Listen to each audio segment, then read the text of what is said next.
तो संगम नामी सर सभी साथियों को जो बैठे हुए पोर्टल पे और जो पोर्टल पर नहीं है जो सुनेंगे उन सभी को पूरे देश के समण लोगों को संगम नमामि। मैं समणातेंद्र और जो संघ के नियम अमत्य विनय जिन्हें बोलते हैं, न मिटने वाले विनय हैं, उनके बारे में बात करें। तो उनमें से जो एक विनय बना है वो 3 नंबर है, जाति अभ्यास कभी नहीं। ये बना क्यों, ये जो नियम बने क्यों, जो 10 नियम बनाए गए हैं ये क्यों आ गए? जब 5 मई 2021 से पोर्टल पे लोग आना शुरू हुए, चालू हुए, तो फिर उसके बाद फिजिकल समितियां लगना शुरू हो गई। तो क्या देखा गया है कि एक जाति वर्ग कोई आया तो वो अपना वर्ग का बंदा ढूंढने लगा। कोई जाटव समाज का आया तो जाटव समाज को ढूंढने लगा, कोई दूसरे समाज का आया तो दूसरे समाज को ढूंढने लगा, कोई यादव समाज का आया तो यादव समाज को ढूंढने लगा। अब उसमें क्या हो जाता है कि टुकड़े हो जाते हैं, अलग अलग भाग पड़ जाते हैं। तो ऐसी समस्या जब देखी गई कि ऐसी समस्या संघ में आगे आके आएगी और वो बहुत विकराल हो जाएगी, इससे संघ क्या टूट सकता है। तो इसलिए जब ढूंढा गया कि हम सब समण हैं, तो क्या हुआ कि 6,443 जातियों को इकट्ठा होकर एक समण व्यवस्था बनाया गया, उन्हें समण कहा गया। पहले भी कहा गया था, सिर्फ हम लोग भूल गए थे, और जो हमारे ही लोगों ने उन जातियों को भाग बना दिया और एक एक भाग में इकट्ठा न करके अलग अलग टुकड़े में कर दिया। इसका आज तक हम नुकसान भी झेल रहे हैं, इसकी परेशानियां हमको मिलती हैं, उसका बंधन हम लोगों पे टूटा हुआ है, हम एक साथ रहते भी नहीं है। ये बहुत सारी समस्याएं थी जिस कारण से समर संघ के द्वारा एक नियम लाया गया जो हाउस में पारित हुआ। उस हाउस में ये कहा गया कि जो भी संघ में जुड़ेगा वो सिर्फ समण कहलाएगा और अपने आगे समण लिखेगा। जब वो समण लिख देगा तो 6,443 जातियां हैं वो एक टुकड़े में आती हैं, इकट्ठी हो जाती हैं, या ये कहें कि SC ST OBC community minority वाले हैं वो एक एक जगह आ जाते हैं। ऐसे में क्या होता है कि हम समण व्यवस्था के एक लोग जाते हैं, इसलिए ये नियम लाया गया। अब ये आगे चल के नियम जो चलेगा तो उसके अंतर्गत क्या है कि हमें जाति का अभ्यास करना ही नहीं है। अब हम जैसे हम हैं तो हमारे साथ जो लोग जुड़े हुए हैं हमें पता ही नहीं कि वो किस जाति के हैं। मेरे साथ आजाद सर शायद है कि 365 दिन में से 160 दिन लगातार रहते हैं, साथ साथ जाते हैं, लेकिन मुझे नहीं पता है कि आजाद सर की जाति क्या है। सिर्फ ये पता है कि इनकी जाति समण है, ये समण है। इसी प्रकार से हमारे योगेंद्र सर हैं, इसी प्रकार से हमारे परिहार सर हैं, इसी प्रकार से हमारे सुधीर सर हैं, या जितने भी हमारे जो समण सर हैं वो बैठे हुए हैं, किसी की जाति नहीं पता है। इसे मालूम हो तो अलग बात है, लेकिन मुझे नहीं पता है कि किस जाति के हैं। मुझे सिर्फ एक ही बात पता है कि वो समण है, और समण है तो समण है, और समण होने पर हमें को लाभ भी है।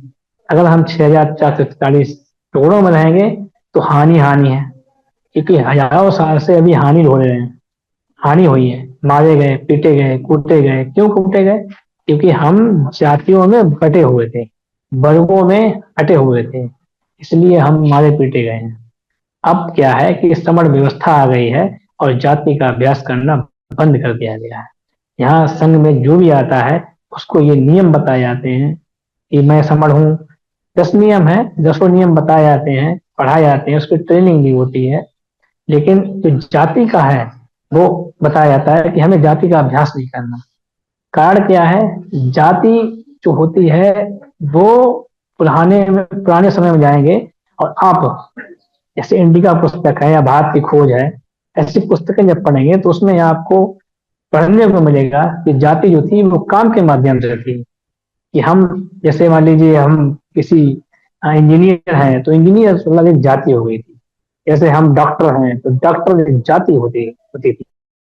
तो जात मतलब काम, जो हम काम करते हैं वो उस पर जात कहते थे।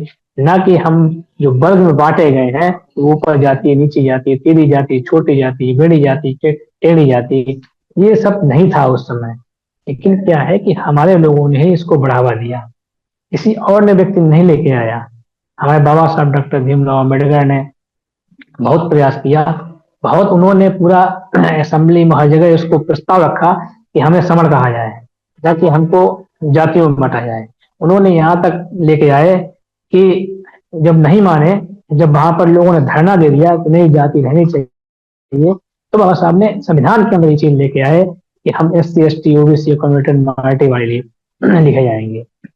लेकिन उसके बावजूद भी हमारे लोगों ने क्या किया कि उस SC ST OBC community minority वाले में एक जाति वर्ग को बना के रखा, अभी भी जाति बना रखा है। लेकिन समर संघ जैसे जैसे आगे बढ़ रहा है तो लोगों के जातियों का भाव खत्म हो रहा है। लोग जान नहीं पाते हैं कि हम किस जाति के हैं। लोगों को सिर्फ ये पता है कि हम समर सभ्यता के रहने वाले समर लोग हैं। ये अति आवश्यक है और ये जरूरी है कि हमें समर बनना पड़ेगा, क्योंकि हम जाति में तो इतने साल से चल ही रहे हैं, लेकिन कोई लाभ नहीं है, सिर्फ हानियां हैं। एक एक नहीं, आप हजारों हानियां देख सकते हैं। बाबा साहब ने जो हमको लाभ दिया उसमें उन्होंने SC ST OBC community minority के माध्यम से दिया है। अब आप देख लीजिए, या कोई एक जैसे अहीर है तो क्या अहीर को ही दिया है, या पाल को नहीं दिया है? वो एक OBC में आए हैं तो सबको एक ही चीज दी है। ऐसे SC वर्ग को देख लीजिए, उन्होंने भी वही ये करके दिखाया है कि SC वर्ग के सारे लोगों को एक समान लाभ मिलता है। तो जब उन्होंने जातियों को खत्म कर दिया था तो हमें क्यों जातियां आगे बढ़ानी है? इसीलिए जो संघ ने नियम निकाला है उसके माध्यम से हमें जाति का अभ्यास नहीं करना चाहिए और जाति नहीं बोलनी चाहिए, क्योंकि जाति जो है वो समस्या पैदा करेगी। लेकिन समर सभ्यता जो है वो हमारे आगे आने वाली पीढ़ी को एक साथ जोड़ेगी, एक अंश में लाएगी, एक तरीके में लाएगी, एक जगह जोड़ेगी, एक जगह खाना खाने बैठने का आदेश करेगी, एक जगह पानी पीने का आदेश करेगी, हर काम में करेगी। यहाँ तक कि हम जो 85% इकट्ठे हो जाएंगे तो हम पूरे लाभ ले सकते हैं। हम जाति में अगर नहीं रहेंगे और समर सभ्यता में आ जाएंगे, समर के माध्यम से आ जाएंगे, समर साथ जुड़ेंगे, समर संघ में जुड़ेंगे और समर कहे जाएंगे, तो हम ऑटोमेटिक एक मुट्ठी में आ जाएंगे और एक जगह बंध जाएंगे। अगर जाति व्यवस्था खत्म हुई तो आपको सारी चीजें लाभ मिल जाएंगे, चाहे वो आर्थिक व्यवस्था हो, चाहे राजनीतिक व्यवस्था हो, या सांस्कृतिक व्यवस्था हो, सारी व्यवस्थाएं आपके पास होंगी और देश के मालिक भी आप होंगे।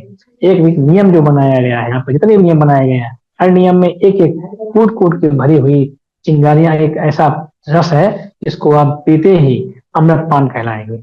आप समझ लीजिए, अगर जाति को छोड़ देंगे तो आप ऑटोमेटिक अमर हो जाएंगे। आप खुद सोच के देख लीजिए, क्योंकि अगर आप सोचिए कि अगर आपकी पत्नी है, अगर वो नहीं रहती है तो व्यक्ति की जो जो पत्नी मतलब पुरुष होता है उसकी जिंदगी आधी हो जाती है। इसी प्रकार से अगर आप जाति को छोड़ देंगे ना, हटा देंगे ना, और एक इकट्ठे हो जाएंगे, मतलब परिवार में इकट्ठे रहेंगे तो उम्र बढ़ जाती है। उसी प्रकार से जाति को छोड़कर और समण व्यवस्था में आएंगे तो ऑटोमेटिक आपकी उम्र बढ़ जाएगी। आप करके तो देखिएगा, करके देखेंगे तभी मालूम होगा, ऐसा नहीं मालूम होगा। जो जाति के बारे में है, जो मैंने आपको आज बताया, और संघ का एक ही काम है कि जुड़ना और जोड़ना। जुड़ेंगे कैसे? जब आप 6743 जातियों के भाग से अलग होकर इकट्ठे होंगे, एक व्यवस्था में आएंगे, समण व्यवस्था में आएंगे, तभी आप जीत सकते हैं। क्योंकि नियम कहता है, पूर्वज भी कहते हैं, इकट्ठे रहोगे तो बचे रहोगे, इकट्ठे रहोगे तो जीतोगे, इकट्ठे रहोगे तो पाओगे, इकट्ठे रहोगे तो सारी सभ्यता तुम्हारी होगी। इसलिए हमें एक साथ रहना है, संग में रहना है, साथ साथ रहना है। आज जो समय है वो समाप्त हो गया है। इतनी सी बात करने के लिए हमें संघ ने आदेश दिया था, तो मैं सभी को नमन करता हूँ। संघम नमामि, संघम नमामि, संघम नमामि। यदि मेरे वक्तव्य में कोई त्रुटि रही हो उसके लिए संघ मुझे माफ करे, संघ मुझे माफ करे, संघ मुझे माफ करे। संघम नमामि, संघम नमामि, संघम नमामि।